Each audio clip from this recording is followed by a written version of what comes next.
Well, the way C.J. Donaldson hit the scene last year, people were thinking that this year was going to be bigger and better.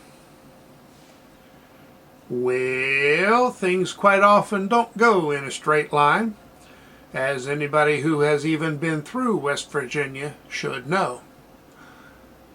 And we've seemed to have forgotten a number of things. First of all, C.J. Donaldson is a true sophomore. He's also a true sophomore who only played half a season last year before getting hurt. And he's a true sophomore who never played running back before last year. And if you look at his opportunities last year, he was getting some pretty nice lanes. So making the read and picking the gap wasn't a real tough thing to do. And he was usually going full speed north and south long before anybody hit him. And when he got hit, it was usually one guy. Eventually the others caught up. Now this season, he's had to learn about making the right read and a whole lot of things that go into being a really good running back. That in itself is difficult. Learning is a very good thing, but it often slows you down before it speeds you up. And when you are facing a stacked box with 7 or 8 guys, the reads get tricky. There's a lot more to look at, and any lanes there might be are pretty darn thin. Spotting them, picking them, hitting them takes a lot more knowledge, and applying that knowledge instinctively takes a lot more experience. Right now, Donaldson is stuck in a bad situation where he's trying to apply what he's learned, but he's trying to apply what he learned in Running Back 101, and what's on the field is advanced running back, PhD level. It's not easy.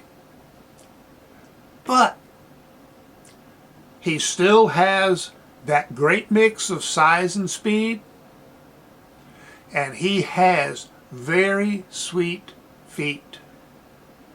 You can still see it on some of the runs. Sometimes you see it a little too clearly because he's taken too much time making up his mind. But the abilities that we saw last year have not disappeared. They're kind of stuck. Now when, Coach Scott talks about getting back to that freshman mentality, that's true. And it's false. Because it is getting back to that mentality after you have fully absorbed the new information, so that you are the experienced player playing like a new player. And that is masterclass. He'll get there. But he's also very frustrated right now because this isn't what he expected. He said the first guy can't stop me. But in this case, the first guy tends to be 2 or 3 guys, and they tend to be there before he has gotten up to speed. It's a whole new world. Hey, a quick break here. Just asking you, please subscribe, comment, click the thumbs up, and share with your friends. Back to the video. Now, with Garrett Greene, who has been around longer, but he is also a young player, relatively speaking. In terms of experience, he hasn't really played much more than Donaldson at the college level. And what we are seeing now is the beginning of the Greene some of us knew could be there. We also knew it wasn't yet there. He is making both the runs and the passes that say he can be a very good quarterback. He's also making the same mistakes that he made as a freshman. He's not making them as often. That's why he's playing. That's why the score is going up. But he still does a bad thing at a bad time. That is why he didn't start or play a lot before.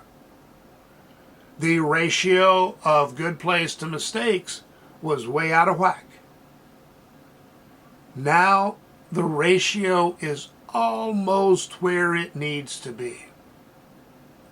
And really, the ratio of mistakes to positive plays isn't bad.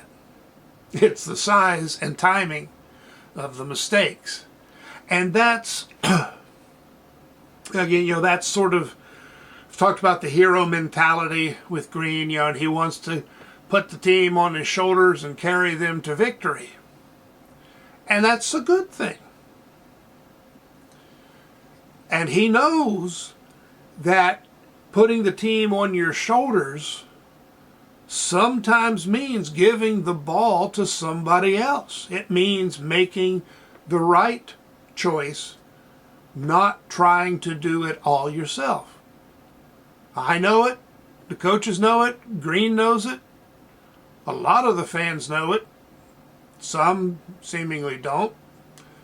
But, again, as Brown has said, to some degree, this is what you get with Greene.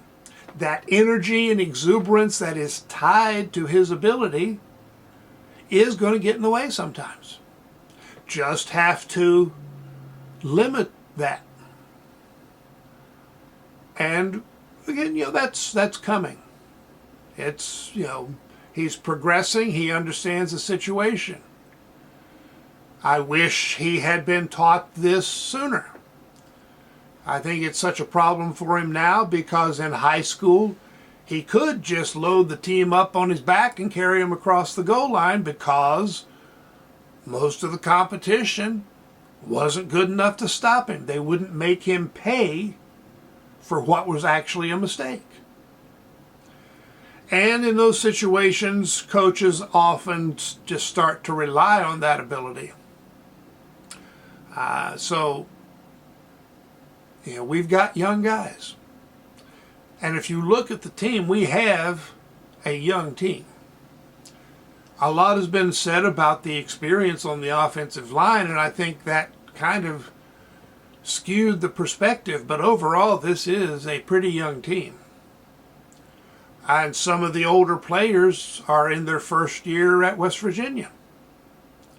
So, with youth comes expectation and requires patience. These guys will get back to playing their roles, playing team football, assignment football.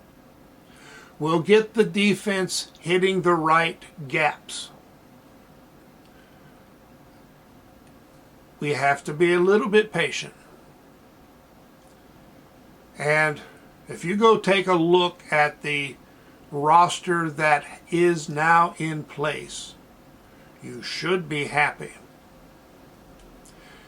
It was a matter really of pretty much a complete replacement of the roster.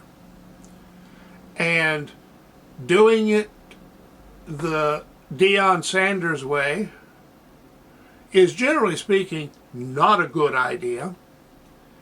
And when Brown got here, it wasn't an option.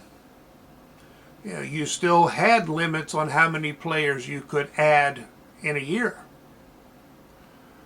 I still don't like it as an option, but it was what it took. Now we have the players. Thin at spots, lousy string of long-term injuries, but we have the players. We have the players because of the coaches. And if you want to keep saying that Brown won't play young players, take a look at who's playing. If you say Brown doesn't develop young players, take a look at how they are developing. Donaldson is stuck for now. He'll break free. Greene is coming through very well. Traylon Ray, hey, have you been enjoying that? Gallagher is only getting, mostly some runs because he didn't play wide receiver really in high school. But things are coming along. It's a young team. It's a good team. And patience is not something you will find in the definition of fan. It is something you will likely find in any good definition of what a fan needs. Well, I'll be talking to you later about the upcoming game. So long.